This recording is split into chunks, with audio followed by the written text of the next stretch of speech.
Hello and welcome.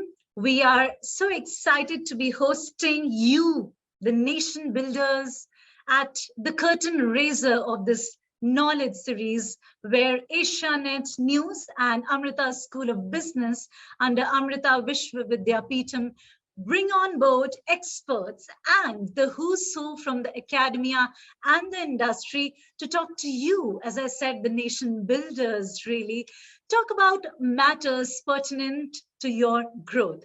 I am the moderator of the series. My name is Shikha Singh, and it would be a good idea to bring some good round of cheers, some applauses, because they say that clapping is always good for good blood circulation. So keep it brimming. We are so happy to be e-hosting all of you. Keep sharing those comments and make your presence felt. Well, boys and girls, Alvin Toffler, one of the world's outstanding futurists, said that the illiterate of the 21st century will not be those who cannot read or write, but those who cannot learn, unlearn, and in fact, relearn. Today, with you, we will relearn to empower with new skills post-pandemic. After all, an estimated 1.3 billion people globally are affected by, skill mismatches. Yes, the skills needed to succeed in the future of work, to live fulfilling lives, are quickly evolving. You would agree, right? And young people, so as to say, are affected the most. Said not just me, but also Carla Margini, the UNICEF Director for Private Fundraising and Partnerships. And agility, you all would agree, is crucial in this era of relentless change. So let's not sit back and let things happen to us. Let's go out and happen to the things, right? And that's why we are here to support you, to be in this journey of growth with you, for you, and of you. Well, the roadmap to success is different for every educational institution, you would agree. However, the challenges and the way forward rests on one common thread, the prevalent use of T for technology. Digital platforms are enabling students to pursue online learning, entrepreneurs to engage in e-commerce, and workers to earn income through online freelancing or, for that matter, micro work. Do you know the African Development Bank's Coding for Employment e-learning platform that was launched in the year 2019, if I'm not wrong, to equip African youth with advanced digital skills? And guess what? Since the start of the pandemic, the number of users have increased by almost 50%. So that clearly signals a welcome move, the welcome move for technology. But it's just technology, or there's further many layers for the skilling part of it when we talk about. Before we say hello to our special guests, here's urging all you folks to be conversational. Shoot your questions via the comment box. We have a dedicated Q&A interaction towards the end of the webinar as well. For now, let's brim applauses for our three experts on board. Welcoming Dr. Rejikumar G, Professor at Amrita School of Business, Kochi campus, who's qualified as BTech, MBA, and PhD. Well, it's so good to be greeting the very passionate teacher that you make, Dr. Rejikumar G. Warm, warm welcome. Good to be seeing you. Let's also welcome Mr. Sanjay Fedrick, COO, Ambitions Career Counsellors. Very good evening, Mr. Sanjay. Good evening, Shikha. Thank you so much for taking the time out and joining us. And of course, our next expert who is smiling already, greeting all of you, Ms. Sunanda Rao, HR Head, WTi Cabs. Good evening, everyone. Very good evening, Ms. Rao. And good to be seeing all the three of you together. Thank you very much. All right, with that, ladies and gentlemen, boys and girls, it's time to first give the virtual floor, because let's get straight into the context setting and talk. Let's invite on the virtual munch as we talk about Dr. Rejikumar G, who has more than 10 years of experience teaching management subjects at the postgraduate and PhD level, backed by 20 years also in the Central Revenue Service. Well, do you know what? He has more than 40 widely published papers and international journals to his credit. Dr. Rejikumar received the Emerald Literati Award 2020 for the best commended research paper as well. There's a lot that we're going to learn from him. He will talk about how this world of disruption looks like, so as to say, the positives of it. It's nothing to scare you. We'll talk about the positives, how one can cope with the changes to come, the roles that are in demand for you management graduates. So it's time that we clap and also hand the floor over to you, Dr. Reggie. So, good evening, everyone. Good evening for the nice introduction. Am I adequately audible? Yeah. Okay, so the context is already set. Shiga has given a wonderful beginning to the program and has explained the purpose of this program also. So this webinar happens in a situation where the globe is coming out of a disruption caused by COVID. And so I would like to start my talk by giving a brief about disruption. What's it? Why we should be afraid about it? Or do we need to really afraid about it? So these are the questions I would try to address in my small presentation, small talk. See, disruption in its simple sense is only a disturbance or a problem that interrupts an event, activity, or a process which otherwise was flowing smoothly. So it's in business, disruption is understood in a little different meaning. So for example, an idea or an innovation by a smaller or a new entrant or a new company, maybe having limited resources than the established ones, comes out with such an idea and disturbs the established business pattern. So this is a disruption in the business terminology. Mostly reasons for disruptions are external. Of course, internal reasons can also create disruptions. But external are most of the reasons. This can be a change in technology, maybe a social change, maybe an environmental concern arises, like climatic change, which what we discuss nowadays, or a pandemic like COVID-19. So now the problem with the disruption is we all fear that disruptions are destructive. But let me tell you, it's not always destructive as we fear. If you analyze the history of disruptions which the globe has witnessed, we find that many disruptions at the way ended up in a positive note, because it created a space for people to discuss new ideas and develop new models, which in turn, at the end of the day, which in turn have benefited the mankind in a significant manner.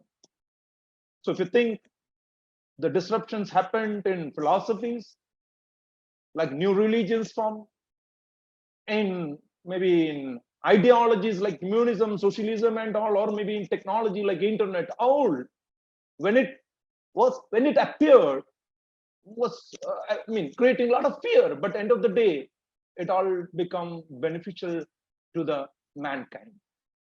See, every disruption, one way or other, are instrumental to certain creative innovations also.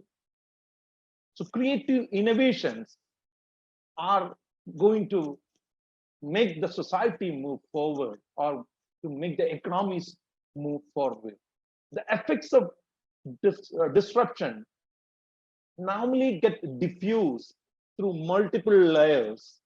These layers may contain people, society, organizations, and of course the environment too. And in the diffusion process, end of the day, it will revamp most of the prevailing models of human activities. So this is what we saw. When COVID came, all our human activities got altered, and we in fact, become afraid about how to manage it. But of course, the positive sides are also seen or visible.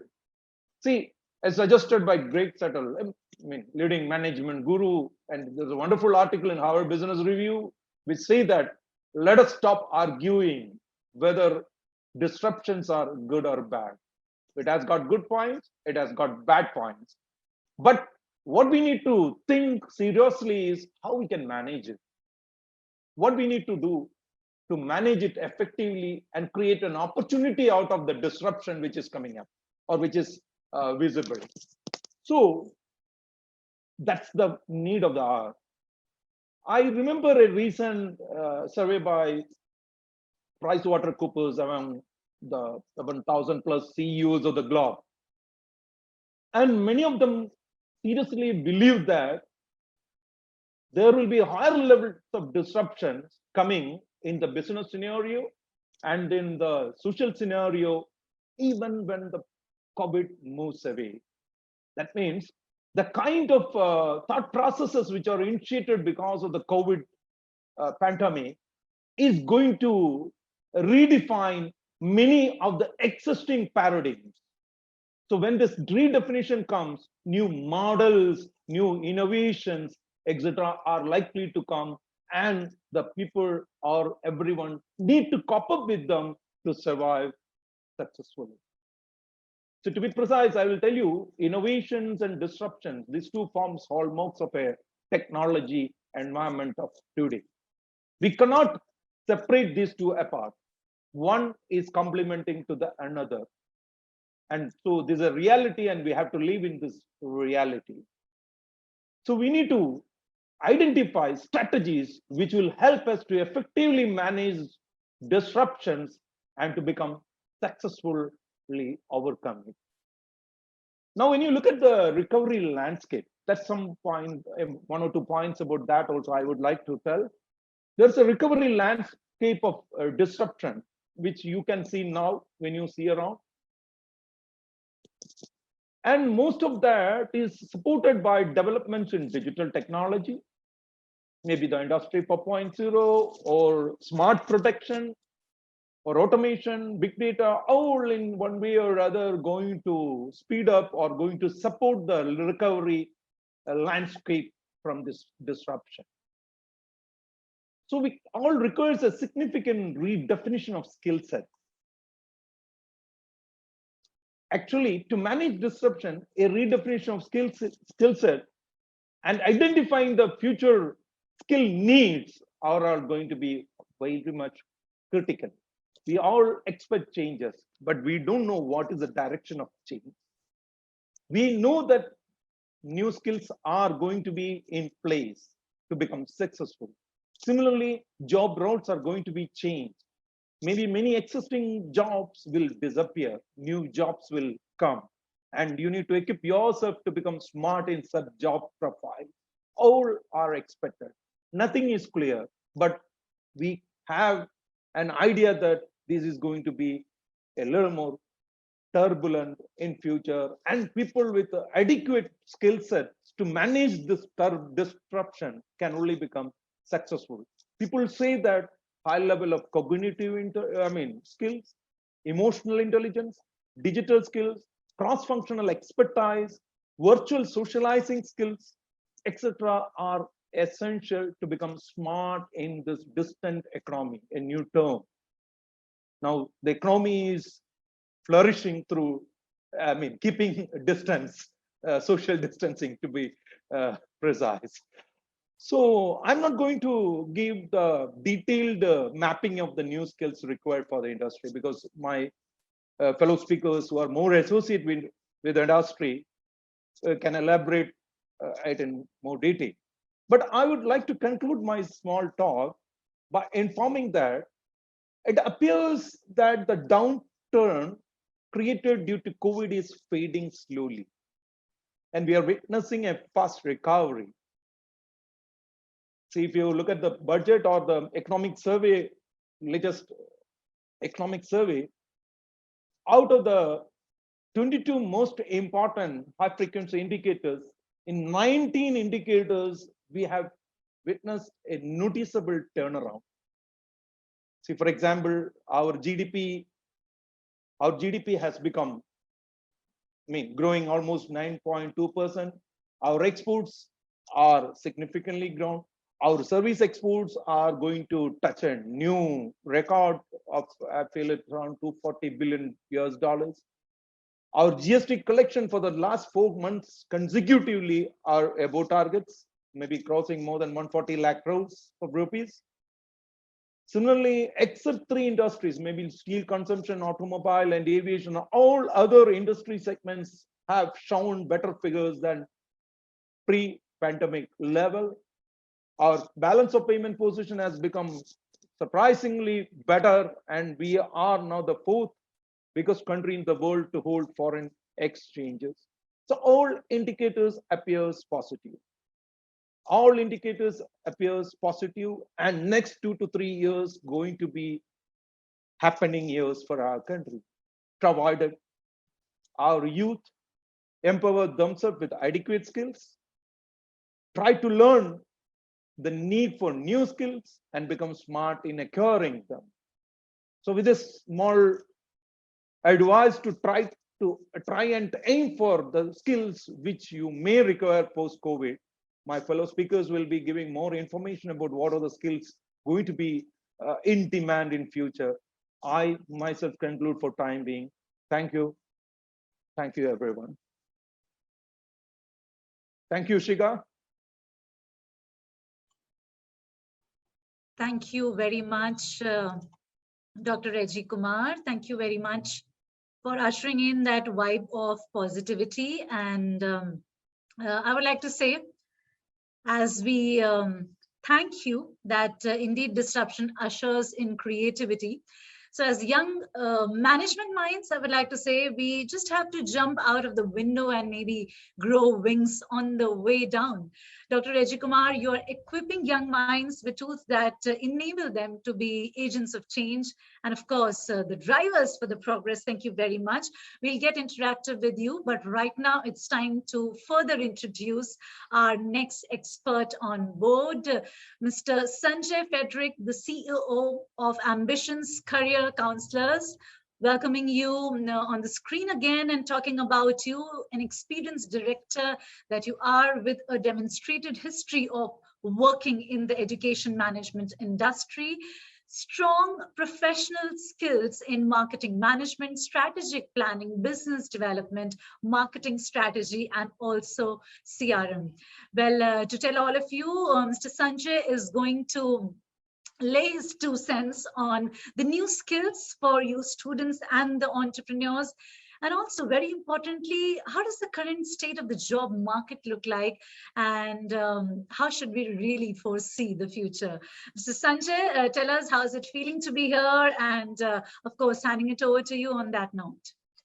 It's great, Shika. Thanks for the wonderful introduction.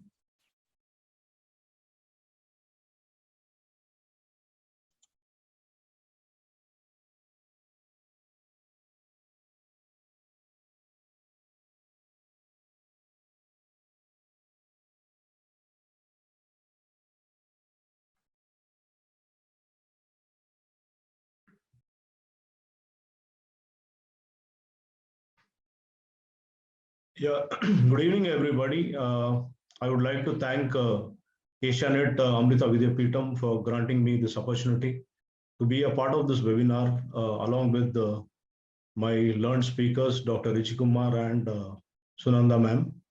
And I would like to basically touch upon 2 main pointers with regard to the skills which are required by students and entrepreneurs during this tough situation, the pandemic which we are going through. And mainly this would be useful and helpful for the management aspirants and the entrepreneurs who would like to start afresh as things are opening up now and the pandemic is slowly showing signs of receding. So with that, I would just like to start off my small talk. So when we talk of the skill sets which anyone would need to have to probably get going with regard to gaining employment or with regard to starting or say doing well in this business. I guess there are a lot of skills when people talk, and I'm not going to touch upon them. In my viewpoint and what I've seen in the industry for the last 3 decades of my work experience working across diverse industries, with the current situation, what I'd request the young aspirants to be equipped with is most important thing is the 4 skill sets which they can consider during this situation. And I'll also touch upon so how the economies, how the jobs are going to come. And I'll also be speaking on a specific topic which is called mentorship. I will be talking about it in the next section when I think the opportunity comes up. So when we are talking about the skills which one needs to be equipped with right now, the most important skills are it is flexibility, adaptability, and the most important thing which we humans possess, that is imagination, ingenuity. And with imagination and ingenuity, we can actually solve the problems across the world. So right now, what the industry or the world is looking at is problem solvers, because a lot of industries have been hit, and the unemployment rates have gone up. So this is very important that we use our own ingenuity and become creative and solve the problems of the organizations where we work, and also where we started off with our businesses like startups. So these are the 2 important skill sets or attributes one need to possess, and the other 2 are very, very important, which all of us need to look at this situation right now. So the first thing is, in case we have certain skill sets, we need to upskill. And if we are upskilling, that's good. And then if we already have some skill sets, we need to again reskill. And upskilling and reskilling is just not important, but we also need to have multiple skill sets. So if we have all the skill sets, we are in good stead. So we are ready to face the world. So these are important skill sets which one need to possess. And last but not the least, communication is very, very important. So communicate and collaborate is the last skill set which I would recommend. Communications in its form is just not talking about say the written communication or the spoken communication. It's basically how we can communicate our ideas and our say viewpoints to the others in terms of working in teams. And the most important part today, when we are looking at people working from home, the most important part is collaborating. So we need to collaborate with the people across. So collaboration is most important. So these 4 skill sets are very, very important. And the other skill sets which probably one needs to consider if you are a student, those are actually the digital and technical skill sets with what earlier Dr. Reji had spoken. Because of the major industry disruptors, the most important things one need to be equipped with is technologies like AI, ML, cloud computing, big data, and blockchain, and digital marketing. So these are the very important things. And these skill sets are going to be covered in detail by my fellow speaker, Ms. Sunanda. So these are very, very important for students to know. The other set of skill sets which one requires is cognitive skill sets, which are problem solving and logical reasoning and analyzing and decision making. So these are very, very important. So one skill set which comes under the cognitive skill sets. And most importantly, the students need to know that just studying from a good management institute doesn't suffice. So they need to be equipped with employability skills, because end of the day, the employability skills only will help you to get a job. You might have studied under the best of the professors, and you would have studied the best of the courses, but no, you need to do the talking when you go for an interview. Your placement officer or anyone else won't do the talking on your behalf. So you need to be communicative, and you need to be say assertive, and you need to get the job. So companies across the world, they are looking at say important thing what they expect from the student is that you need to bring something to the table, so they are ready to hire you. So that is very, very important. And last but not the least, we are talking about strategy and innovation. So in the current context, the strategy and innovation is going to be very, very important for these students with what they need to go about with in terms of getting gainful employment. And a few skill sets which are required by entrepreneurs. I just try to be very brief on this. Most importantly, is they need to adopt with the new technologies around.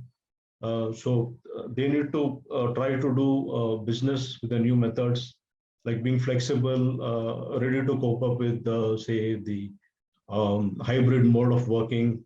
And they also need to probably look at looking at decision-making skills, which probably are very, very important, which were not earlier, before the pandemic. So post-pandemic situations have changed. And they need to be ready with looking at skills like crisis management, and the leadership skills will be tested because they need to adopt a very, very flexible leadership skills right now. They need to communicate properly with all the stakeholders involved in the business, and they need to look at the capitals, and they need to look at the business models. They need to look at different aspects. So these are very important skill sets for the entrepreneurs. And when we are looking at the other important things what an entrepreneur can bring on to the table, it is that they need to try to adapt to the digital platforms right now, because things have been changing and they are not like what they were earlier. They need to convert, say, adversity into prosperity. And most importantly, they need to look at diversifying the businesses and business management skills. So these are some of the skill sets what one needs to have, whether the students or their entrepreneurs. And most important thing when we look at the job market right now, the second point which I need to touch upon is the current state of job market is what would work in the future is that right now, as I've already told you, that the pandemic is receding. So since the pandemic is receding, now we have a lot of companies employing people. So most important thing is, since the momentum is gaining in terms of the employment, if you look at two major employment companies like Manpower and Teamlease. So Manpower is saying that right now the current employment, if you look at the employment in a lot of B schools also, it is at an 8-year high. So there is so much of promise and growth in terms of the employment. And the study according to Teamlease is that it is at a 7 quarters high. So probably if you look at the regular quarters, it's at a high. And most important thing right now is that what students needs to know is that they need to have the domain expertise. They need to have the correction of the skill mismatch. And as the situation is very bad in terms of the hiring, only 7% of management schools apart from the top B schools get hired. So they need to ensure that they have the right set of skill sets and to get into the industry. So basically, there needs to be a gap between the academy and the industry. And most important thing is that in terms of the job availability, it is across diverse industries like digital, technology, sales, and tech consulting, manufacturing. So all these sectors are very, very bullish. And there are lots of IT companies, IT service companies, which are looking at, students who have the requisite skill sets to hire them in the areas of AI and IoT. And so these are the emerging areas. So I guess I have probably covered every point which I need to cover. I would like to hand it over to Shika. Well, Mr. Sanjay, when you're talking about how communication is important, I was reminded of how, the single most biggest illusion is that the communication has taken place. So it's important to break that barrier, and how you talked about nurturing the youth leadership, so as to say, the innovation aspect, the entrepreneurship, as essential skills that you talk about, which no more remain a matter of choice, right? So thank you for setting the right tone, of course, the kind of mindsets that, of course, our students need to have. Thank you very, very much. We'll have you for the live interaction session, but for now, we are all set. Thank you, Shika. Thank you. Thank you very much. For now, we are all set to be inviting our women of worth. We'll be inviting Miss Sunanda Rao, HR Head, WTi Cabs.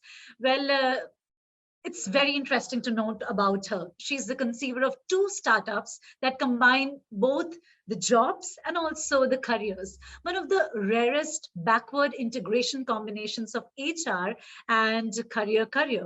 Well, passionate about skilling, she exists in 2 versions. I'm sure it's very interesting to note, and we'll be able to get a tint of a bit of these 2 versions in the talk that she's going to be leading just in a moment. As Sunanda 1.0, she's skilled as a human resource personnel, worked with multinationals and logistics industry, and as version 2.0, she skills students, teachers who work with educational institutions. Sunanda, a warm welcome to you, and tell us, what is your superpower before you inspire our students and, of course, those entrepreneurs, those budding ones on board? Thank you so much, Shikha. I still have the 1.0 version because I'm heading the HR for WTi Cabs, which is, the moment you come out of the airport, you will see the counters of WTi. Well, as far as what I understand, the students are listening to us. They already got information from Dr. Reji as well as from Mr. Sanjay. So one thinker that I would like to tell everyone, today people are concerned about the job security. And yes, my dear friends, you are hearing me right. 60% of the people are worried about the automation that is put many jobs at risk. Secondly, 48% believe that traditional employment won't be around in future. That means we will sell our skills on a short-term basis, those who need them. And 56% of few people will have stable long-term employment in the future. And this jumps to 81% in India. So my young friends who are the aspirants of MBA or who are doing the MBA, they need to understand that 30% will think that job will be obsolete in 5 years. So anyone who would like to take up the job in next 3 months, 6 months, or people who are already continuing the jobs, they should understand the pandemic has already disrupted the whole industries, contributing to people's anxiety about the future. As many of the companies, including ours, like WTi Cabs, accelerate the automation plans, as many jobs continue to be in the remote, or the employees across every sector will need to acquire the skills that will enable them to think and work in different ways. The future isn't fixed destination. We need to plan for a dynamic, rather a static tomorrows. To present yourself as a good candidate to the campus during the campus interviews or wherever you're going for the steady employment, you should focus more than one or more vital skills that is in demand. And believe me, not only as students, even we as professionals, we have to brush up on the 3 skills that is in demand, especially post-pandemic. So the first thing is adaptability. The adaptability at the workplace conditions that we face today will be different. And believe me, in several months, in several years, the fast changing conditions are already stepping us into the new digital world. Our old phones have been converted into the smartphones, and Apple or Samsung or per se, any of the market leader of the phone, they're bringing with XYZ technologies, which are making us more competent, more under the threat of a pandemic, to be spurred even more than the change and made it more faster. So employers, especially as in head HR, when I'm recruiting people, I'm looking at the people who can adapt to these changes. After all, this will determine that how business is going to take advantage with the market shifts to protect themselves so that they are not getting left behind. Also, to ensure that we have a flexible mindset that is always looking forward to improve. Gone are the days where we can think of that, yes, this is the time that we are the people who have been doing very good, but that very good is to a certain level. To accelerate as a catalyst, management would always look forward for the people who are having adaptability. So my young friends who are going to be a part of the campus interview shortly, all the MBA aspirants, or any of my colleagues who are looking at this video at this moment of time, need to understand that adaptability is in-demand skill which is required at this moment of time. The second thing, we all are aware, we have seen so many movies and we can see the cybersecurity is very in demand, and cyber criminals are getting more sophisticated. With the people staying indoors using the internet connected device, they are the targets. There are more targets than before. For the businesses, this presents as a worse problem. If a business has a data breach, or if its customer or a financial information that could fall into the wrong hands, this could actually spell the end of any business. So if you're considering to be your learner, a new skill you want to learn, invest in cybersecurity training course or certification that would be made sought after employee in the new job market with the new digital technologies. And last but not the least, digital skills. Due to the public health reasons, more of the businesses are allowing people to work from home. And we have seen first, second, third wave. We don't know. We cannot predict if there would be a fourth wave or not. You may prefer working in a physical environment with other people, but coronavirus or the new reality may face you to allow everyone. So in addition to this, many of the organizations are not allowing people to bring their physical office anymore. But luckily, the company where we are working or as cab services, we are working both remotely as well as in office. And you often have to set your office hours. So that means you have to be disciplined so that you save your time on the transportation and enjoy working from office.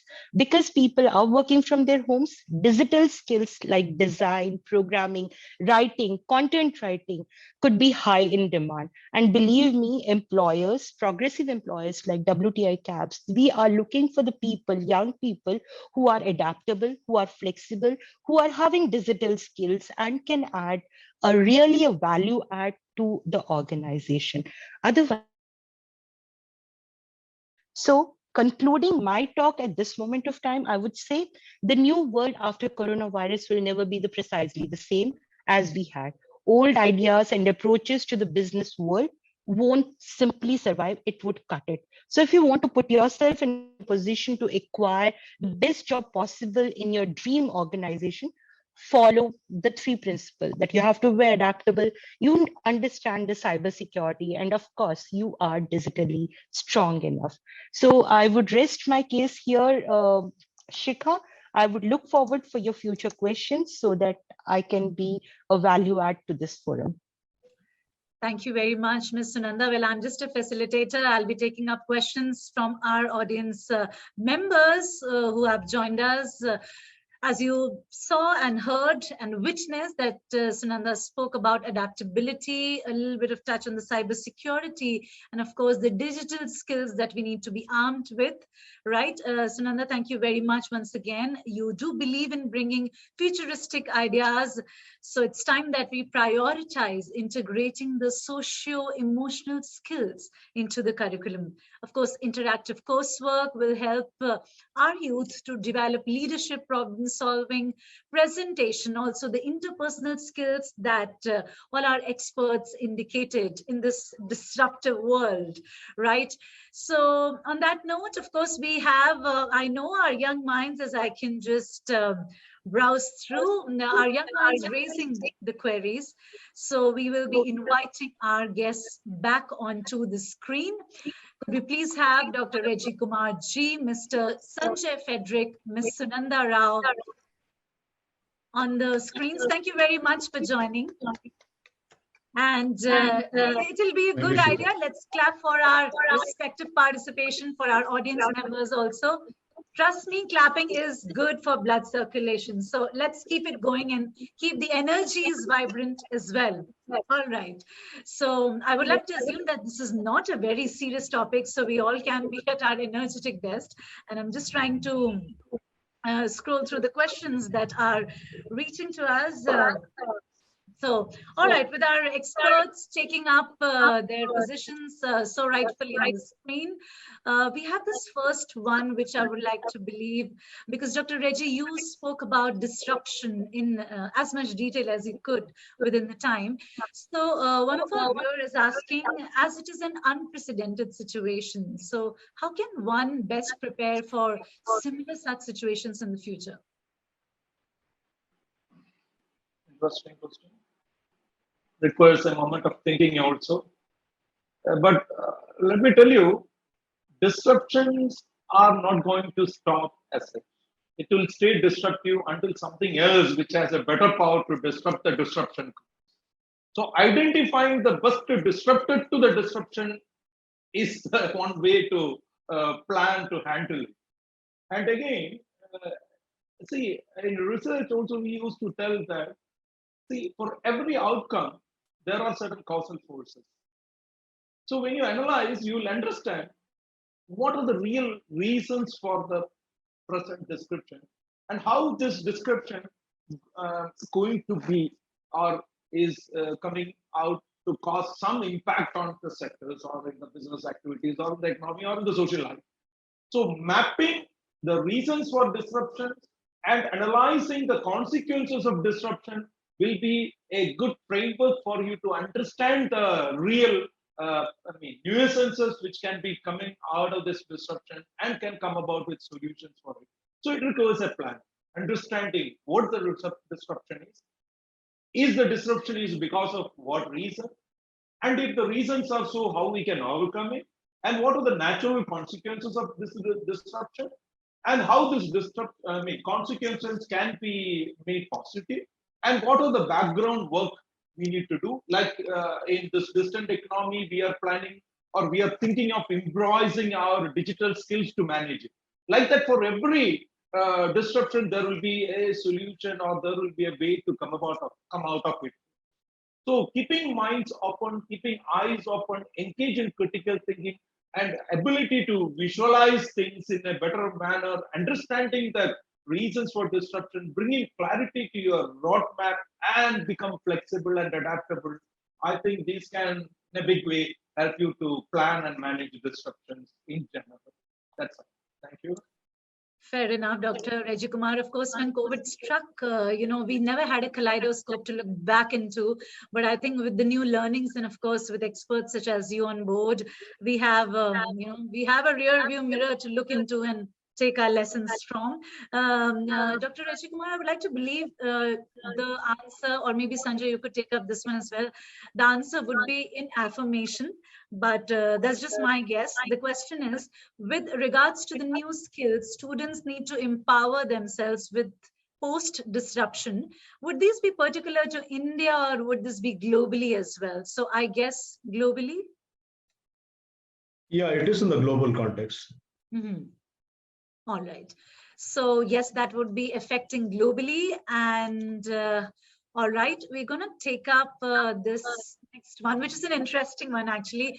Any one of you could take this up. Which skill do you feel is the most in demand right now?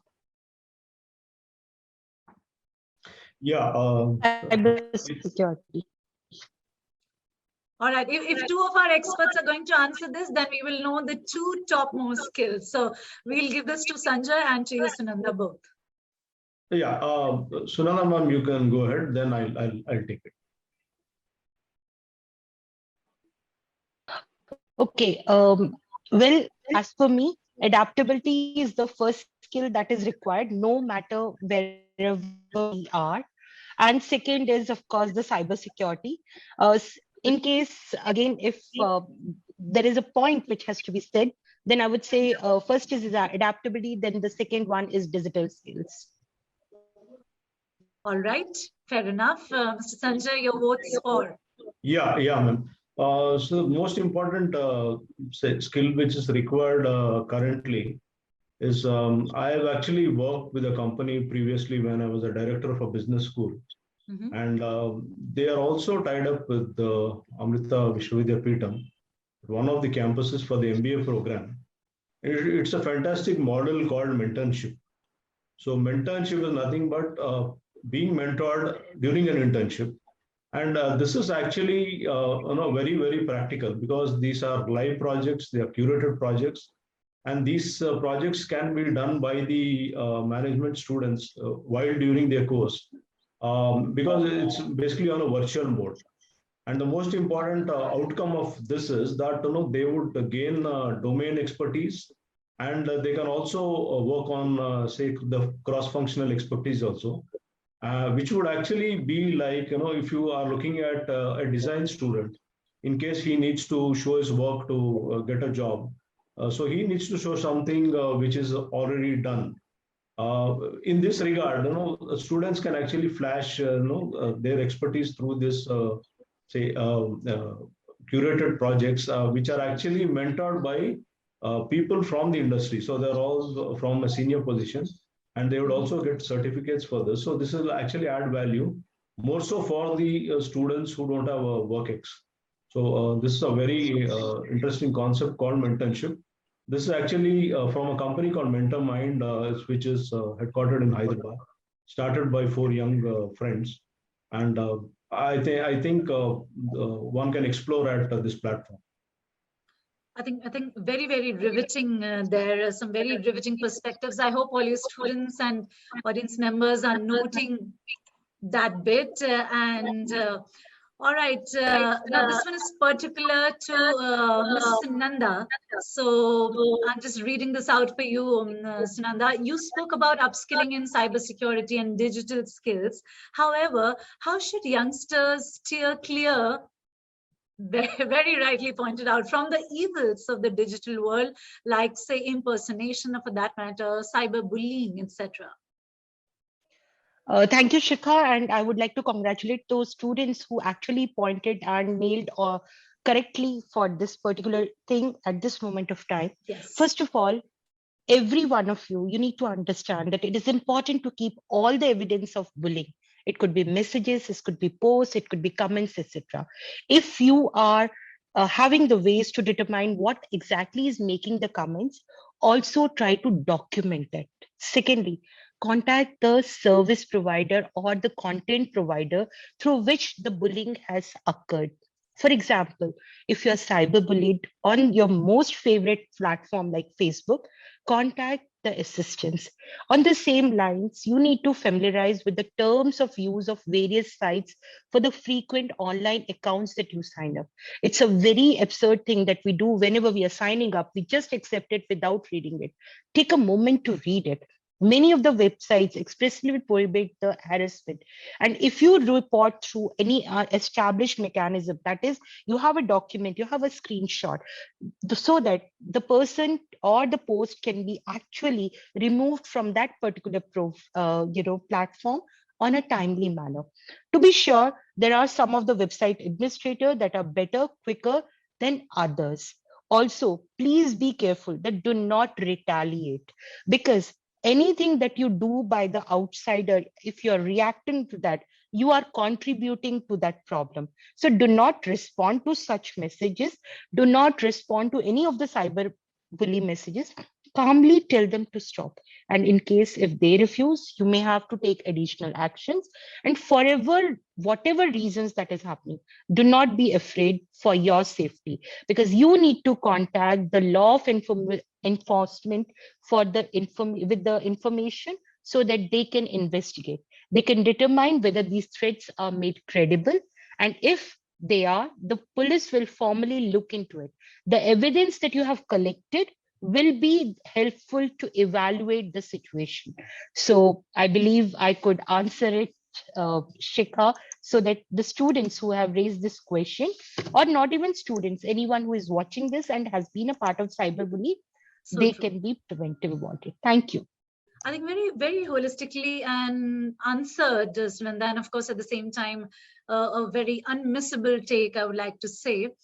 All right, thank you. Our next question is, with a large section of the working population working from home, while some of them, returning to office as well, do you all feel that a hybrid mode of working is the way going forward? While we all love to shake hands for real, but is that the way forward? Can I take it up? Please go ahead. Thank you so much. So I'll take women, ladies first in this. While hybrid is a key to understand that more flexible future of work, it can encompasses more possible system. And I'm sure most of us are working from home at this time. Mm-hmm. However, hybrid work tends to include more freedom around when you're working where you are. It generally grants a great autonomy to the employees to fit around and rest or the lives, and of course to ensure. But at the same time, hybrid could be a best way in case if the policy is drafted in a better manner. What do you mean by hybrid? What are the working hours? When can the person can be connected? Or what is the time that manager can ask for a report, or some silent rules or the policies or the process if they are laid well? And I'm sure hybrid work culture can work it out. But there are some of the industries where the hybrid work culture cannot adopt because, for example, a company or an industry like me, which actually requires 24/7 of their people, then that could be a case where you can have a blend of people who are working from office supported from the people who are working from home. So definitely, for the best of the both world, structure, sociability on the other hand, and independence and flexibility is important. Yet the policies and the procedures have to be laid very carefully. That's it. All right. So your vote is best of the both worlds, but let the boundaries be set, right? All right. Point well taken. So Sunanda, let's allow the gentleman to participate in the next question. And looks like that's the last question for the evening. If there's any more, you can just quickly shoot it because we would be wrapping just in some time. So this is coming from someone looks like who is very ardent to work and go ahead in the employed world, asking that for entrepreneurs and the working population working in fields that are most impacted by COVID-19, do you feel a change in career or upskilling is something that that they should explore specifically, or especially if they're in the nascent stages of their career, say less than 5 years? So, Dr. Rejikumar, you'd want to take up, and Sanjay?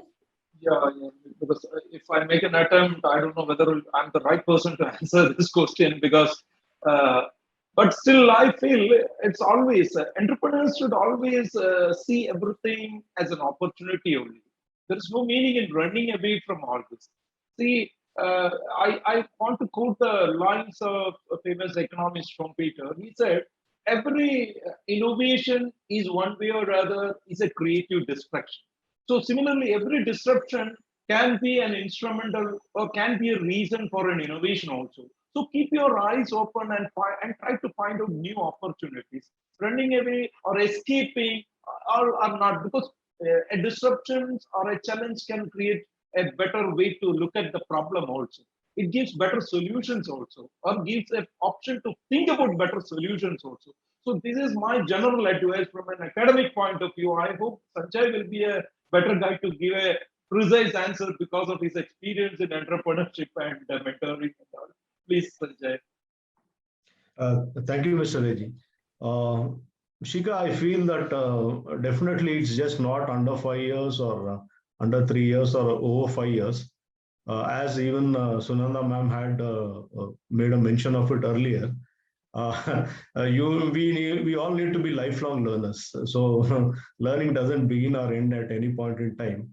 So because of the change context right now across the world, and where the industry as it is facing a disruption both in the positive and negative manner, skilling, reskilling, unskilling, learning, relearning, everything is very, very important.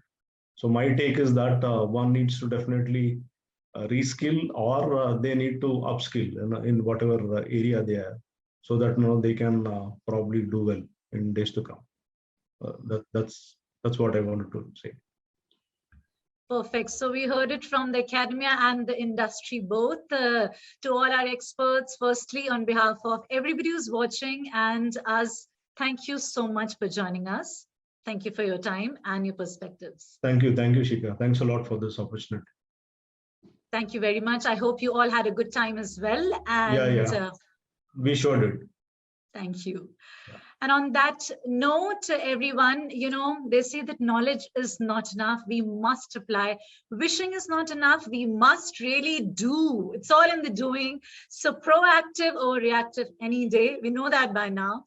Of course, thank you to the experts who joined us. It is that the effective youth skills development programs that are required so that the young people are not the mere beneficiaries of developmental progress, but also, as I said, the drivers of that progress, leading India into a future that leaves no one behind. So that's the idea. And of course, I must congratulate on one particular thing, which is that one glimmering light during these tough times and the very unprecedented times that we are living in, that you young individuals are proving that you have resilience, you have that motivation, and also the innovative mindset, a problem-solving attitude to even find immediate resolutions to those and to help those who are in need in such times as well. So let's be at it. Let's keep acing the communication, the adaptability, and all those qualities that our experts spoke about in this disruptive world. We at Asianet News and Amrita School of Business wish you all the very best, all our dear students and budding entrepreneurs. Thank you very much for joining us. Well, yes, I must not forget on sharing the topic of our next webinar, which will be all about the importance of sustainability for entrepreneurs. Again, this is something that will be unmissable. I'm going to see you all on the 9th of February 2022. Do join us without fail. Cheers, and of course, stay safe. Thank you very much.